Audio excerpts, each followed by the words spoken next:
It was a $50 million payday, and it was supposedly DPRK, so North Korea doing this. They found someone who had left the organization recently, and they impersonated them. And I mean, we've all, worked at places and had people come and go. If somebody left and then they reached out to you, it's a perfect prescript, right? Because they can come to you from any Outlook or Gmail. And like, oh, well, that must be Joe's personal email address, right? I only talked to him at work and now he's gone. Of course, it's a new email address. It's just really perfect. The Adversarial Podcast. Why you gotta be so adversarial? Adversarial. It's time to get adversarial. Welcome back to the Adversarial Podcast. Thanks everyone for tuning in. Mario, Sounil, good to see you guys. We are recording this just before the holidays, just before Christmas specifically. Time will tell whether people listen to podcasts more when they're on break or less, but we want to have it ready. Good to see you guys. What are you up to? Are you guys getting Sounil, I'm going to predict you're going to stay home and not travel? Yes. After 4 weeks of international travel across 6 countries, I think, I'm good to stay home. And while I was in Tel Aviv, it was my first time actually being there during an air raid, or some missile alert. So wow! What was that like? It was very non-eventful. Not that that's a bad thing, but it was we were all shuffled into some place where we would not get harmed, and then 5 minutes later we all left. Wow. Yeah. Well, Mario, what are you going to be up to? Are you going to be around? No, I'm actually going to visit family, and we're going to be visiting Colorado. And sometimes it gets cold and snowy, so or sometimes it's sunny. That's what Colorado is all about. And all I know is I sit on my butt and eat a lot and read a lot, and then I gain a lot of weight in the next week or two. I've been training for this. Fantastic. Yeah, I'll be around as well. So jumping right into it, we were chatting about the topics and what to talk about, and one kind of macro topic that I think warrants time at any given point is, especially in the U.S. with the incoming administration, how things might change. And in particular, there's 2 things with regard to cybersecurity that people are thinking about a lot. And one of them is those SEC rules around public companies and required disclosures. And I think people were kind of taking shots at that rule set a while back, and it wasn't getting a lot of press because generally it was more bipartisan. People were either excited about it or willing to tolerate it. And now the thought is that people might take a shot at that and say it's interfering with business, that it's unnecessary burden to have to disclose cyber breaches in accordance with the SEC rule set. So one question is whether that will get rolled back, and not just with the incoming administration, but like a knock-on effect from new SEC chair and onward.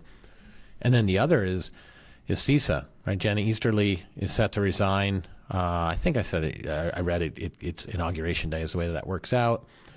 You could read that as either someone else is going to be appointed, or no one's going to be appointed, or just that that it's going to look a lot different. So that'll be interesting to pay attention to. What are your thoughts? Maybe starting with CISA, how do you feel about how they've performed over the last few years and how helpful they are or aren't? Are there things that should be changed? And would you lament it if they're wound back significantly and budget is cut? Oh, it's a new agency, so any new agency will have growing pains, right? 2018, is that right? Yeah. The only person that would not want to have run CISA is Rudy Giuliani, which was, I think, in Trump 1.0, his cyber advisor. So hopefully Rudy stays out of the space and doesn't touch CISA. But that said, I think the people who are actually truly under real consideration, I looked at the names, and they're legit cybersecurity people. So I think I would not be too concerned if in terms of who Trump picks for leading CISA, assuming that it continues to exist as an agency. Cybersecurity is a bipartisan issue, so I don't see enough support for getting rid of CISA. I think we all agree that it could be potentially better in various ways, but how it could be better, I don't know if I have a particular opinion on it. I just accept that I don't want Rudy Giuliani, the one to lead it. I'm a fan of CISA because I think they really are trying to. It may not be applicable to everybody and every vertical. And I know, Jerry, you have strong opinions about these verticals, certain verticals. But I think a lot of what they write can be applicable to a lot of companies, to most companies, I would argue. And at least somebody's trying to do something. At least somebody's trying to provide some guidelines as a governing body and advice. So I'm a big fan of CISA. I would hate to see them go. Yes, they could improve. They could be better. So first of all, I got a real big issue here. Is it CISA, CISA, or CISA? I'll take number one or two. I just three. I'm ruling out three. That's all I'll give you.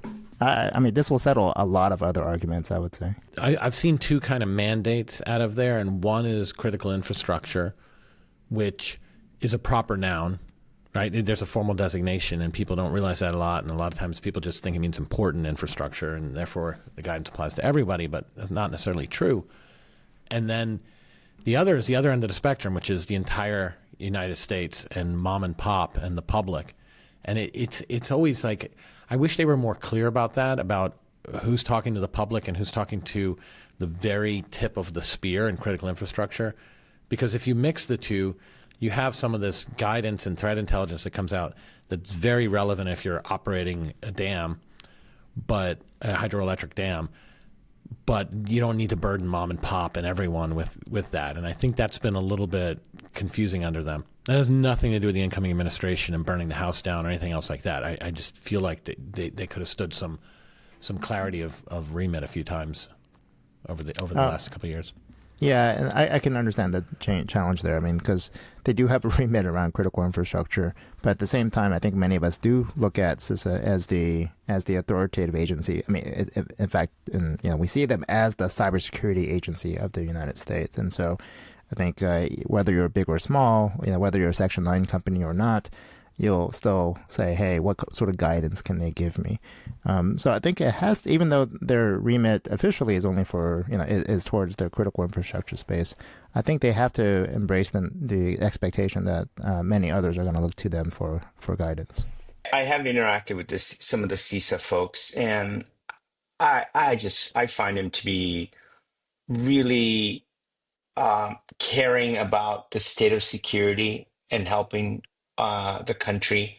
I found him to be extremely knowledgeable, especially when we got into cloud and SaaS. Always I'm often arrogant. I'm thinking these government folks don't know what the cloud or SaaS or the newer technologies, and it always surprises me how knowledgeable they are, how much they understand the space, and quite honestly, they don't make a lot of money.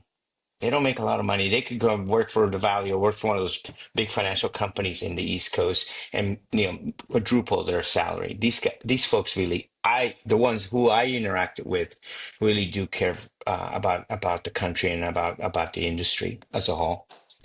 Yeah, and you know what? I mean, from what I remember, they only got themselves negative attention because of election interference and misinformation. And I'm saying they did either of those things. But when they just came out and said, hey, there's interference with the election, people went after them and said that they were colluding with big tech to disrupt the election. And now here we are with the potential for budget to be pulled on them when I think they were pretty middle of the road and trying to be pretty objective about everything. So I think it'd be a shame for that to happen. And I don't see it as just being a massive drain. And it's not. I mean, speaking from somewhat experience for regulated entities and designated critical infrastructure where they did have a say, they were nothing. I mean, no regulatory burden whatsoever. They were always on offer to help. They were discreet. There was no threat of anything that you did with them, leaking or causing a competitive disadvantage or anything commercial. So, now the SEC on the other hand, or CFTC or specific regulators, that's where you actually have a regulatory and examination burden. The FFIEC 10 times over, but CISA has always been pretty clean and pure. So I don't believe in the argument of them getting out of the way of business. Yeah, and in the regard to they don't see themselves generally as a regulatory agency, right? But I think the CIRSIA, the critical cybersecurity incident response, I forget the acronym. But I thought you were going to make it through it. Report within a certain time frame. Certainly starts looking like regulation, and in fact, I think that's how I would have perceived it as well. I think part of the general question that we should be asking ourselves, and that the SEC should be asking ourselves, is yes, we want to make sure that shareholders have all the material information that's needed to be able to make good investment decisions. But I think we have seen time and time again that a breach really has basically no material effect on a company, and so, or has very limited material effect on a company, and in many cases it bounces right back pretty quickly after an event. So if the premise is that a cybersecurity breach has a material impact and thus investors should be aware of it, but that's actually not true, then should we continue to make reporting a mandatory requirement because it's a material incident? If it is truly material, then what actually what's the evidence that we need to be able to demonstrate it is truly material? And so far, again, stock price doesn't seem to be a strong indicator there. Yeah, I agree with that. So yeah, I guess I conflated two different things. CISA is one thing, but SEC and in particular these rules around disclosures. And look, that was driven, I would say, by public uproar. I mean, a lot of the regs around cyber, in particular around PII disclosure, were driven by the companies don't have an organic motivation to share this, but it hurts the individual consumers, so we want to let them know. And then you project that onto the SEC's constituents, shareholders, investors, and it was saying there's not an organic motivation to inform shareholders, but it may hurt something big down the road, so let's let them know. I think everyone agrees there's some place where it's better safe than sorry. I'll use a good example, insider sales, right? Everybody is disclosing every transaction by an insider, even if it's for $5,000. No one's in a rush to, well, maybe I'm wrong, but I don't think anybody's in a rush to pull those out of the public record. So maybe this is akin to that, and shareholders all hear about it, and maybe it doesn't move the stock, and that's fine, but you want to let them make the decision. Okay, well, so let's talk about this a bit further. Certainly, insider sales absolutely is a strong indicator that's necessary for reporting. But let's talk about a breach of records, right? A breach of someone stored a whole bunch of social security numbers of their customers, and that gets breached. Is that going to have a material impact on anybody? I'm sorry, in case you haven't come to realize this, your social security numbers are already out there, widely available, either through a breach or through all these data brokers anyway. So who cares, right? National data. National public data, whatever, right? My point is that the fact that you had a breach, okay, maybe then you have to, actually, here's a question I wonder.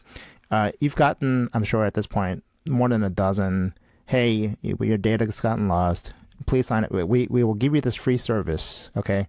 Out of 10 of those that you've received, how many of those did you actually sign up for? Like, did you actually get that free service? Zero. Okay. Sounds dangerous. Never do that. My point is that, I mean, we have a lifetime's worth of that service if we ever want it, right? And I don't think everyone signs up for every one of those. So when you get breached, and you have to, send out this notice and sign up all your customers for it, it's only a small fraction of them actually sign up, and so your actual losses under a breach is significantly lower. Yeah. I mean, I think the threats around like data breach and PII breach in particular, I think there's two main things. And one is that reputational and will customers leave because they don't trust you. That hasn't really borne out, for better or worse. And then the other is just the fines. It's just a straight up fines under privacy regulation, because absent those fines, I'm with you, it's not only immaterial, it's kind of inconsequential. And it's not like fraud loss. If a major bank is losing $2 million a month, it's immaterial, doesn't really matter, but it is $2 million a month. With the PII loss, it's not only immaterial, it won't hit them in the wallet, but there's not even like a de minimis impact. There's nothing at all. So the privacy regs step in to say, since they don't care at all, and they shouldn't for their shareholder obligations, we want to let the public know, and we want to fine you if you do it, and then those fines ostensibly could become material. Jerry, you've educated me on this whole SEC and the whole thing as an investor, as a value to the investors, and that's really what their focus was, right? To keep the investors informed, and I appreciate that piece of information. How you've kept us informed on that, so thank you. The big thing for me is it's this whiplash thing that happens in business when you get these regulations or things that happen, and most of us went through it, and maybe our listeners also have gone through this whole SEC. My goodness, the amount of hours that we've spent on this crap in the last 2 years. And now it's all of a sudden to pull it and just get rid of it. I think business like predictability and some consistency, folks. Okay, I think we're getting more used to this whole SEC notification, and we built all these processes. Companies have built all these processes, all this documentation, all these notifications. There's businesses built on this. To companies are building services behind this, and now we're pulling the plug on it. And I just that whiplash. That's not healthy for business, folks. You want some sort of predictability, in my opinion. So I'm not a big fan of this whole SEC notification, et cetera. But now that we're doing it, goodness, and now pulling all that, and then what's going to happen? The next administration, 4 years from now, if it's a Democratic administration, are they going to enforce it again? That doesn't seem healthy to me. Painful.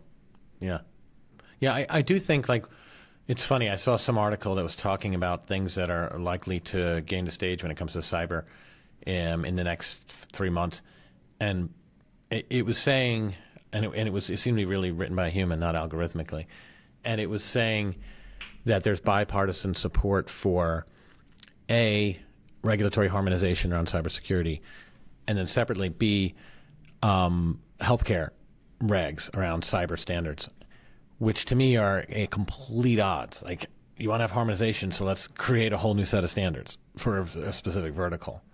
But, being having lived through a lot of the regs, I do think it's not a very effective state of affairs right now when it comes to cyber regulation in industries that are specifically regulated. So not like SEC over public companies or FTC over privacy regs, but more like actual sector-specific regulators.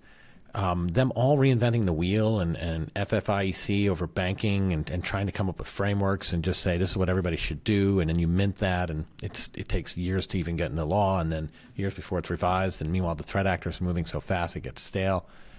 So if one good thing can change, I think having a harmonization effort that just says let's stop talking about sector-specific controls and things like that and just have more threat-centric controls, and then the sectors just say, follow that. We want you to follow that. We're going to examine you against that. One ring to rule them all. Well, there's an interesting dynamic already happening within the EU around what's called NIS2, which is a piece of legislation that was passed many, many years ago, but it's supposed to start going into effect next year, I think it is. And the perspective here is that each country is supposed to come up with their own sort of legislation around the requirements of cybersecurity. So imagine the sector-specific harmonization is one thing.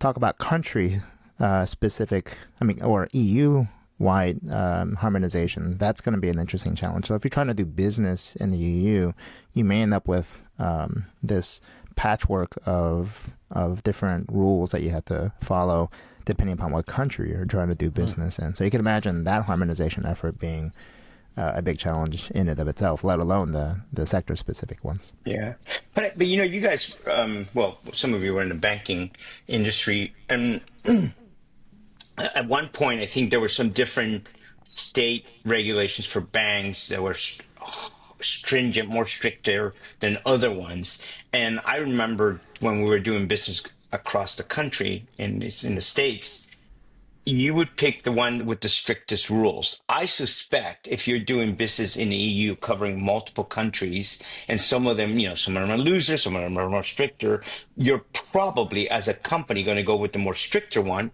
because, again, you want predictability. You want repeatable. You don't want to be thinking, oh, that country is stricter, but that one's looser. You're going to go with the stricter one. That tends to be where I think things go.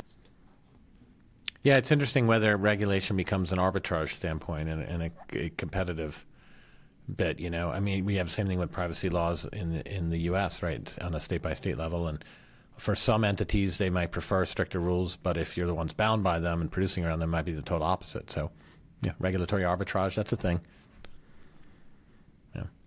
So speaking of, it's not CISA necessarily, but DHS, there was some guidance that came out after some telecom network related attacks, and So Neil, I think you have some better info on the background of somebody's attacks and what's capable, and go through that. But I would like to talk after that about some of the recommendations that have come out in the light of what is the audience of DHS and who's reading this, and are these things all the right things to be telling people?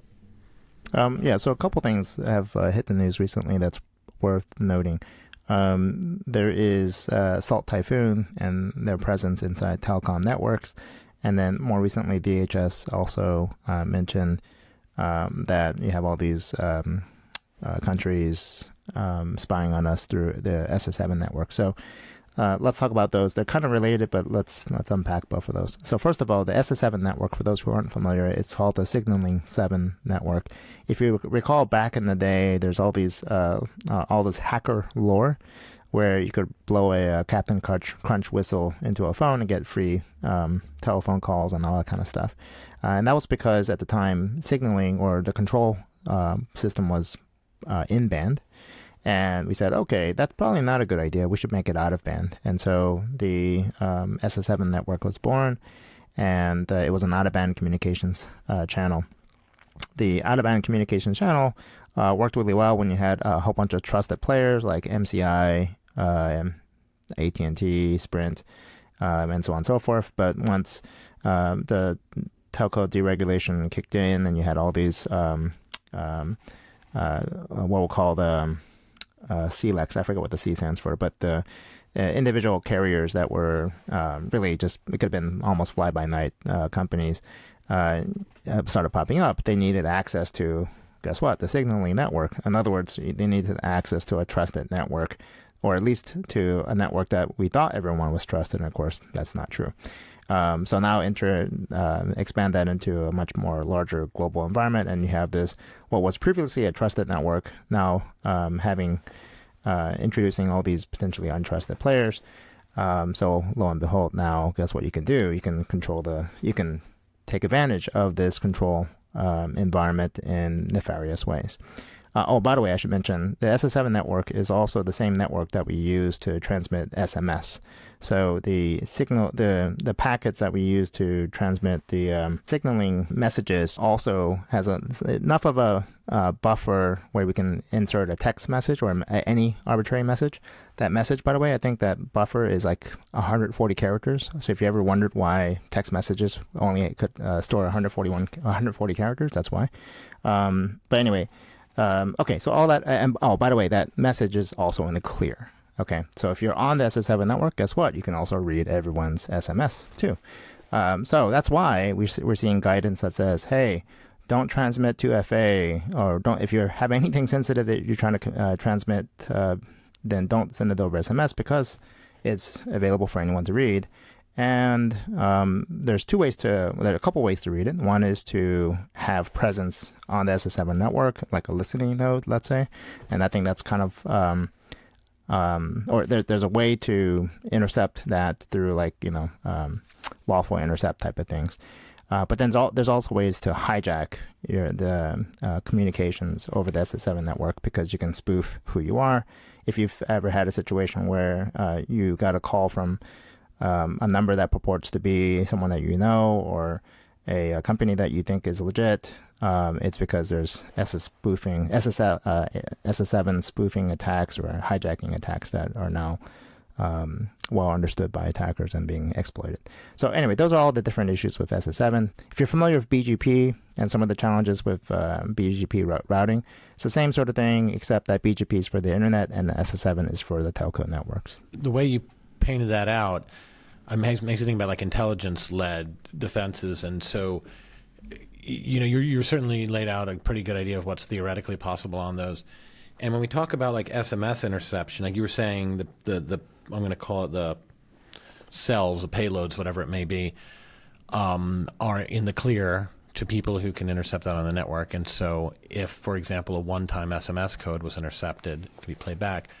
I've certainly heard about SIM hijacking, and I take over your number, so I get the code, and then I have it. That's a real threat, and why we've told people to deprecate SMS-based one-time passwords. But what I think you were intimating in a way was somebody could just good old intercept it, so they don't have to take over your phone number, see it, and then they get in there. I've never heard that happening, though. And like my whole mantra here is I feel like people can be second to market on cyber. Like you don't need to be ready to be patient zero. You can let somebody else fall over, and we can just wait till that happens and then take action and not worry about it until then. Am I right, or has that ever happened where people are intercepting that yet? And if so, is that enough reason to wait, or should people act? Well, in terms of there used to be an app that you can install and run that says basically spoof any number, call from someone else's number. So that's an example of an SS7 attack that has been commoditized to a point where you can install an app and basically pick anybody's number. But just be clear, it has nothing to do with being able to be on the inside network, compromise the actual network, read the contents of the network, right? That's just that's because you have a malicious player, a bad actor that is now part of the SS7 network who can basically intercept or do these types of interceptions for you. So those are completely legit. They're not theoretical attacks. These are real attacks that they've, in some cases, have been commoditized. And whenever we see bad actors like that, in theory, we're supposed to boot them out. Just as much as we're supposed to boot out things like the Russian business network off the internet. Good luck with that, right? So I wouldn't say that these are theoretical attacks. These are real attacks that we have seen and have been commoditized into like a mobile app. Yeah, but like. So I get phone calls all the time that pretend to be from the locale that they want me to think they're in, right? And especially the wholesale mortgage brokers, right? You're interested in selling the property. It always comes from your local number. It takes 3,000 to 4,000 milliseconds to connect. There's this very international flavor to it, and it feels like it gets dynamically routed to someone who didn't expect that call to be coming. They pick up the line and say some generic little script. So they're impersonating. And that's a commoditized service they were able to buy, I guess, and use an Atlanta number or Florida, whatever it is. Mm-hmm. Yes. But there's no reason to think that level of access would allow them to intercept an SMS code going over SMS. That's not an SS7 attack. That's just somebody who's doing different call routing. So someone sets up a whole bunch of VoIP nodes all over the world, all over the country, and they're calling through that. That's not an SS7 attack. As far as I know, that's not one. Again, this used to be available on an app store where you could do call spoofing, where you're again spoofing somebody else's actual number. That is an SS7 attack. We talked about social security numbers being exposed on the public internet. Okay, got it. And your date of birth, got it. Okay, fine. Would you be okay, Jerry, if your text messages were publicly available? All your text messages? No. Sounil? No. But at the same time, I've known about I've known about text messages being in the clear for a long time. No. So the question is there anything on my text messages something I actually care about? And the answer is generally no. So maybe let me retract my comment earlier and say, I would say for the bulk of, if not nearly all my text messages, the green bubble, so to speak, I'm like, no, there's nothing sensitive on any of those. Personally, I'm not worried about I think we're professionals. We probably know what we should be typing and not, but I think I worry about my kids. I worry about other folks that may not be so guarded in their text messaging. I think the clear text has always been there. We get that. It's just when you start adding players like China, Russia, and Iran into the mix. Okay, I'm keeping Israel out of it, but as you see, these are our adversaries. China, Russia, and Iran are not our friends. Having access to information, text messages from the public, the American public, is something that I would be concerned with, right? And if they have access. So like your premise was it okay to put it on the public internet? And no, not at all. And then we go to therefore you should use Signal. But I think that connection is flawed because the fact that there are clear texts in some network that some privileged actors can read to it is very different from being on the public internet. And if the things that I might put in text, but by the way, there's not much I wouldn't put in text. Like, would I text you, here's hell, I could even text you a private key that you could use to unlock $10,000 of crypto right now. I'd be fine with that. The people who want that aren't in that network right now. And so should I go to end-to-end encrypted communication to protect that? Well, no. Even if I said I just left a giant bag of $100,000 cash on this bridge by post number 4, Can you pick it up sometime in the next 6 hours, Mario?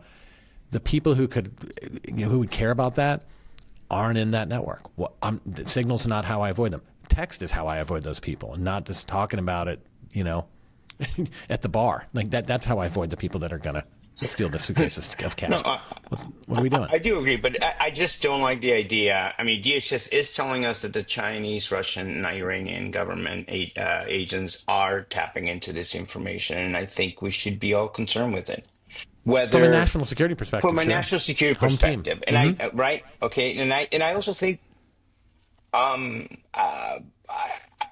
I debate the whole privacy, whether privacy exists on the internet or even on any other stuff. And we all know privacy doesn't exist necessarily. But I just feel when you have these adversaries mining data from all of us, I just don't feel comfortable with it. If I'm sending or someone that I've elected is sending some data on where to ship the attackums to and what train they're going to be on, I don't want them using SMS, like full on. That's what I'm worried about being on there. But if you're not doing that, and now you're going to burn your cycles shifting you and especially your employees at a bank or at a whatever manufacturer because of this guidance, I think that's misguided when you should be, configuring your cloud infrastructure securely.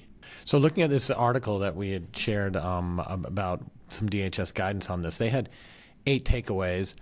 And one of them, well, first of all, this kind of harkens back to what I was talking about with the somewhat confusing remit of CISA. Right, so in the article, it mentions attacks that were targeting senior government officials and politically active folks. And then it goes on in the recommendations to only use end-to-end encrypted communications. I think they cite Signal as an example of that. I think these general recommendations that they're making here, we could all probably use not just on a business level, but also personal level. We could use and leverage some of these recommendations, maybe not all of them, but some of them do. The use of password manager makes total sense. You've heard me talk about using FIDO2 to do phishing resistant authentication. I mean, those are legitimate things that we should all be thinking about. And also encrypting our communication. Hey, I use Signal, so I don't know how bad Signal is, but I use Signal. So the other consideration is not just the message security itself.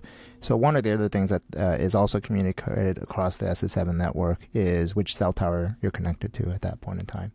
So you can imagine if I wanted to get some level of real-time approximate location of where you are, then the SS7 network is a great channel to be able to pull that, because that's the whole point of the signaling. The signaling that's happening. It's a control network that says, here's how I deliver a call to you. So that's something to be, going back to the, Jerry, your point about who this guidance is geared towards. If you care about executive protection and where they physically are at any particular point in time, then that is definitely a concern for you as well. It's hard to avoid this now. In fact, the person I know that has done supposedly a really good job of this is a investigative reporter that when I asked, he's taken himself completely off the grid and has gone through many other legal mechanisms to avoid any trace of his name appearing anywhere in any document that indicates where he lives. And one of the things he told me one time was, don't ever give your actual phone number out. Unless it's a burner phone that you don't ever plan to have associated with anything that's even close to your actual location. So that was a suggestion. Don't give your phone number out if you are, which kind of is ridiculous, obviously, in the real world, right? If you want to actually receive any phone calls, then you kind of have to have your phone number given to somebody. But that's the suggestion that was given to somebody who really wanted to be off the grid. Yeah, I think this just goes back to there's this problem with us as security professionals in general, that we are perversely incentivized to just cover all the bases on the recommendations and say, like, well, here's a million things that you should do. And you're like, well, I can't do. Well, hey, when you get burned, I'm going to take out this list and show which ones you didn't do and show how you're negligent and I know everything. And that's not what people are hiring us for. I mean, I think when we say, like, you can wait on that, that's not a big deal, that's when we're really providing value. And like, so, thinking about that list of 8 things that CISA said, number 8 was my favorite. Because finally, someone came around. I mean, we've been... That was the same thought, Jerry. That was my favorite as well, Jerry. Yes, Don't yes. use these stupid VPNs. And how many lay people are routing their traffic through Romania instead of just because they don't trust AT&T or whatever it is. So Or the freebie I ones, can't- right? Just go use their free services for Well, VPN. no Yeah, VPNs, actually, none. so, no, Free or okay. otherwise. So let's be clear on what the recommendation is. So first of all, the recommendation is do not use a personal VPN. Mm-hmm. But I don't think actually the word personal is the right word to use, because guess what? I actually have a personal VPN that I've set up myself. Using WireGuard, whatever. Yeah. But the ones that they were referring to is the VPNs that you can, all the ads that you see on a YouTube. Like all my kids know about one of these VPN providers. I'm not going to mention them just because I don't want to give them more shout outs. Yeah. But, But that's what people think VPN is. They stole the term. yeah, they is. Yes, but those are not the ones. Those are the ones that they're suggesting not to use. Do not use one of those VPNs. I think a Yes. better way to, like, we're never going to win this, but to win the semantic battle would have been know where you're tunneling to. Only tunnel to That's places too you want to. technical for I most know, people, Jerry. I know. But like, so but Sounil, you're saying you're going to tunnel from when you're in Greece. I'm just guessing arbitrarily that you're going to tunnel to your house so you can get to your whatever. That's right. Um, A node that I'm that's fully awesome. in control of. But don't tunnel to a random criminal's computer. Like, and that's what these VPNs are. Yeah. Or put another way, use a VPN when you're trying to get to something that's not otherwise available. Don't use a VPN to try to hide from anyone. That's stupid. Stupid, because just saying it's not a great idea hasn't worked. So that's everybody. CISA is now agreeing it's stupid to try to hide from the man with a VPN, and it gets you in a lot more trouble than it saves you from. I'm glad we're debating this one, because I honestly, it was like, well, could that be my own personal VPN that I've installed at home? Is that what they mean? Or do they mean the free ones out there? So I'm glad we're debating that, because it was a little bit unclear to me. So I'll say that. But I agree with all of us on this don't topic. VPN for privacy, VPN for access. Yeah. All right. Pretty cool.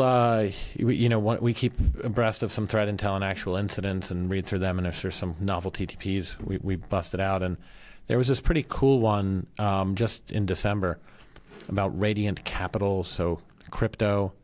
And there was a few interesting facets to this. One that I'll talk about in a moment is just the crypto threat perspective, and harkening back to what I said a moment ago about knowing the audience and who's being threatened by whom. Crypto's really unique, and they're tip of the spear. But then there's also some stuff about the TTPs here, huh? And Mac malware. Is that novel in your mind? Is that a watershed moment? I think there are a couple things to note here. One is that when it comes to targeted attacks against crypto firms, companies, there's a very clear motivation, enough of motivation to warrant a targeted attack with custom designed malware of some sort. What's interesting about this one is a couple different things. One is that as you may expect in many of these crypto companies and startups and such, many people use Macs, right? So this was a Mac malware. And for all of us in security who think Macs are hardened against malware, this is just an indicator that it's not as hardened as we like to think.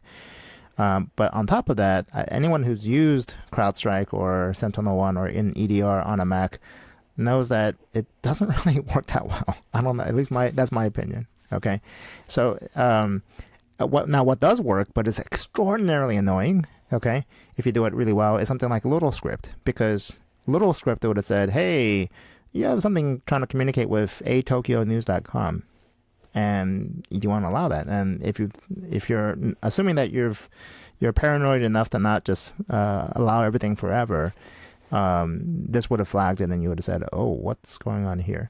But again, this is super hard to manage and super hard to use. But the point is, at the end of the day, we have, while yes, Macs are generally less targeted, just in general compared to Windows, it's certainly a strong indication that it's not, it's not completely foolproof.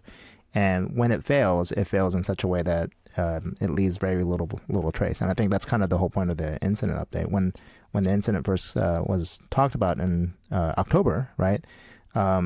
they didn't know, though. It was hard for them to understand the origin. So the fact that it took them 2 months to get to the point where they said, yep, here's where it was, is a strong indication of just how hard it is to find some of these backdoors in the Mac environment.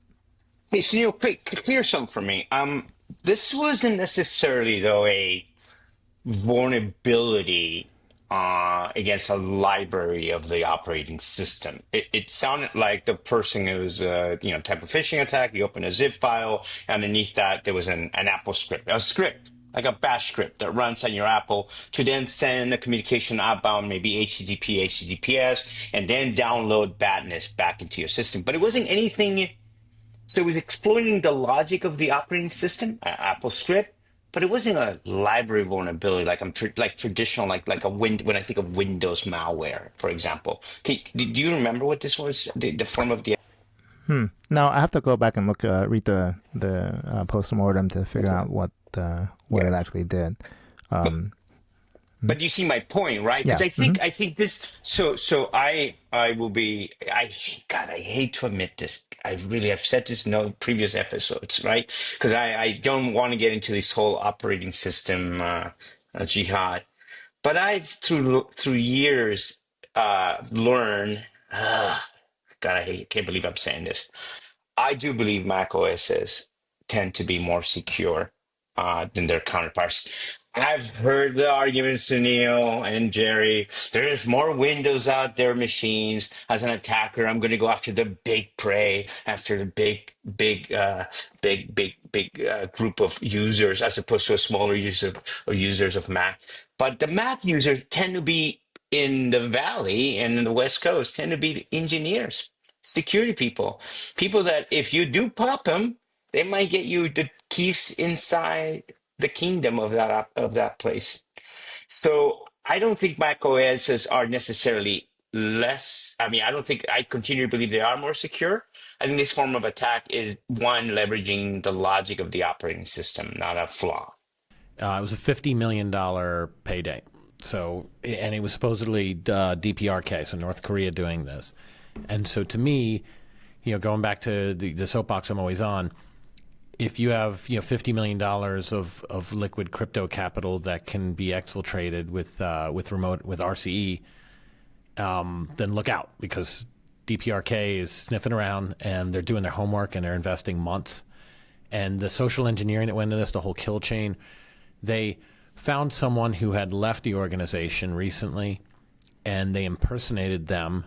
And I mean, we've all worked at places and had people come and go. If somebody left and then they reached out to you, it's a perfect prescript, right? Because they can come to you from any Outlook or Gmail and you're like, oh, well, that must be Joe's personal email address, right? I only talked to him at work and now he's gone. Of course it's a new email address. It's just really perfect. And it said, look at this report I'm working on, and it was a hacking analysis report around like a crypto heist, which is pretty sophisticated. So the conversation was among people who were protecting organizations from this type of thing anyway, which makes it very confusing to analyze the intel on it. And then in the process of reading the report, they executed the malware that established C2 on these boxes. And what they ultimately did, and I know this really well because I saw this firsthand in a red team engagement where you had 4 eyes or 6 eyes controls over payments, where one person couldn't create a payment on their own. They could just prepare it. And then there was a second person that had to validate it. And then a third person had to finally agree to it. That has existed in traditional finance for a long time. And it's a real tenet of crypto transactions. So not one person can be abused here. And what I saw firsthand in a red team, it was a cross-site scripting attack. So the UI for the internal approval app, and by the way, for anybody who's not working in financial services, the internal apps that the employees are using to move money around are going to be the last thing to get, UI sophistication or pen testing or anything like that, usually for good reason. But in this case, they basically, one person would see a transaction and then route it to the next one, and the next one would, what do? You have to review it and read it, and then ultimately say yes or no. And it's so simple if you think back on it. They used a cross-site scripting vulnerability to basically, with JavaScript, re-render the whole thing. So it was a different transaction was what they were seeing in the UI. And it said something pretty innocuous. Actually, in the one I saw on the red team one, they had messaged them and said, hey, I'm putting in a test transaction. You can just reject it. Very routine. And when the thing rendered, the reject button was, the word reject was rendered over what was actually the approve button. So the user said, okay, cool, they just hit the reject, and really they were approving a transaction. And that was on the Swift network, actually. No fault of the Swift network. The exact same thing from what I'm reading here, where they basically said, here's this either low value transaction or something routine. Person looked at it and hit OK. And then that engaged with their hardware wallet, like TPM type technology that is, is the state of the art. We're not going to disclose our keys. That worked great. Didn't disclose any keys. But it dutifully signed the transaction this user told it to sign, because that's what they have the right to do. Jeez. Just by messing around the render layer. And look, everybody, if you're at any of the, I always say the long tail, the 99% of companies in the world, if you think this is what you're up against, don't worry. You're not. Even if you're at a venture firm and doing large wires, which are pretty targeted for wire transfer, all that, even those threat actors are not doing this kind of thing. They're not doing the social engineering, understanding the relationships, putting in malware, understanding the internal apps, changing the render layer. If they were, then all that crap about it's not if but when would be very true. But fortunately, there's usually not a confluence of this level of sophistication and persistence and the types of targeting that we see out there. So I think this is great for people to understand what crypto's up against. And by the way, if you're hiring people in cyber, look at crypto, because they've been through the ringer. They're battle tested for sure. But I don't think that everybody in the world has to worry about this. Do they have to worry about the Mac malware, though? Maybe. It depends on how it really executed, if it had a true leg up or not. All right, speaking of North Korea. So that saga continues, and there was a pretty detailed indictment out. And this is kind of following up. We've talked about this in previous episodes about the DPRK kind of fraudulent employee schemes, which were really motivated towards just getting salary back to North Korea. And they were doing legitimate programming work. And I even knew someone personally who got a call from the FBI and had to unwind an employee that it turned out to actually be North Korea. And their take was, wow, what a shame. They were a good engineer. We're going to have a tough time replacing them. They were doing good work. And I think the majority of the attacks, people said, well, they don't seem to be stealing data for North Korea's strategic gain, but they are stealing money to avoid sanctions, and that's bad too. But, it's almost like the PII, and that without the regulation, people wouldn't care. That's probably true here, too. Without the sanctions, companies would probably be happy to pay North Korean nationals to work for them. So that's where we were. The update here in this indictment, though, is that while there isn't stealing data to submarine the company for North Korea or something like that, there was, once people figured it out and they fired these folks, and it wasn't necessarily because they knew that they were from DPRK. It was just because they weren't doing a good job or they didn't really show up or whatever it was. Then they were coming back and extorting them now. And that was the twist in here. So these North Korean nationals through pseudonyms in, I think it was in the US, were getting hired, fired, and then saying, if you don't pay me, and by the way, this isn't $50 million, it was $2,000, $2,500, $10,000. If you don't pay me that, I'll leak this data. And if you go through the details on this, a few of them tell them to get stuffed, but at least one of them, a not-for-profit, paid to keep the data secret. And and then I immediately think, is this for $2,000? Does that mean that one of these actors is kind of going out from under their commander and just trying to pocket $2,000? But apparently they had some competitions there of who can, for the mother country, have the most. The biggest haul, and so it was this wild desperation is bringing money any way they can. But here's the for me the takeaway I would have from this, which is we've already heard a number of stories where you have employees moonlight and they work 2-3 jobs, especially during COVID, and there's certainly significant concerns around whether that's even legal, that's allowed, but also the question of, okay, what happens when you have intellectual property potentially commingling on the same person's machine, all these other sort of things. I think while the North Korean issue here is prominent because it's North Korea and it's a sanctioned country, and all the bad aspects of working with North Korea. There is a bigger problem that I think most enterprises have, which is this issue with an employee potentially having multiple jobs, right? Or having some sort of indication that how do you have an indication of any sort? Where are the observables that help us know that such activity is happening in this sort of scenario where you could have a remote worker essentially pretend to be working for you when they were actually working for somebody else. Okay, that's the bigger question I would ask. And now let's put that in the context of, let's say, like return to office. Okay. Or let's put that in the context of like insider threat tools, or in the context of just additional monitoring that you may want to impose. This is an interesting problem, but how do you think we're going to try to fix this problem? Is it an indication of a much bigger issue, not just with North Korea, but just people working remotely? And what's the solution that you think enterprises are going to take? Return to office is one of those. But you can also imagine intensive monitoring that may not be all that great either. Wait, are you thinking, we go back to work. I'm an employee, I'm an engineer, but I'm also going to work at home because, hey, I really care about my job. And so I'm going to hire a North Korean partner to do all the work for me, all the development work for me at home. So if I'll go to work, show up, look around like I'm actually busy, but I'll do all.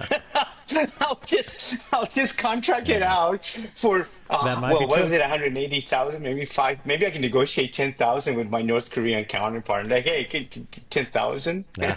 Well, I guess the point is you can only show up at one place at least, so at least you got that problem cut down. Yeah. No, not unless you can find a way to tunnel their traffic to or their interactions to your computer somehow, right? I can imagine. Look, I think that the natural question that listeners would have is, what can we do about this? How can we stop it? And in an absolute sense, I think it's what you just stumbled upon, which is people are supposed to show up, and that's not really the trend, generally speaking. So, are we at an impasse? I wait for the system, the overlay, a physical overlay that's internet connected that allows a remote person to type on a machine and move somebody's mouse, right? And so you just say, okay, hey, who wants to do my work for me for $80K a year for my $300K a year job, and whoever can do the work for me most efficiently gets the work, right? But it's done at the office because I have this physical overlay I can put on my computer. I think we should talk about this maybe in a future episode. We are seeing people going back to work, even in startups in the Valley. Okay, in San Francisco, you just look at the headlines. The commercial real estate is kind of going back. It's not back where it was before pre-COVID, but it's trying to go back up. And a lot of it, AI companies, a new bubble, and you get in a new internet bubble, blah, blah, blah. But anyway, people are going back to the offices, and we're seeing that. And that's, I'm not even talking about the big companies, guys. I'm literally in a startup office that's in person with everybody here in Atlanta, but you saying it from the Valley. That's really interesting. In the Valley. That's what I'm like. So just from the people I talk with, people that are like, just gotten hired, and I'm talking startups, guys. I'm talking 10, 20 people startups where they're actually going to the office in not because of North Korea. $2,000, right? Yeah. Okay. Well, yeah, that's really interesting. That's something we should keep an eye on and ping people about, without a doubt.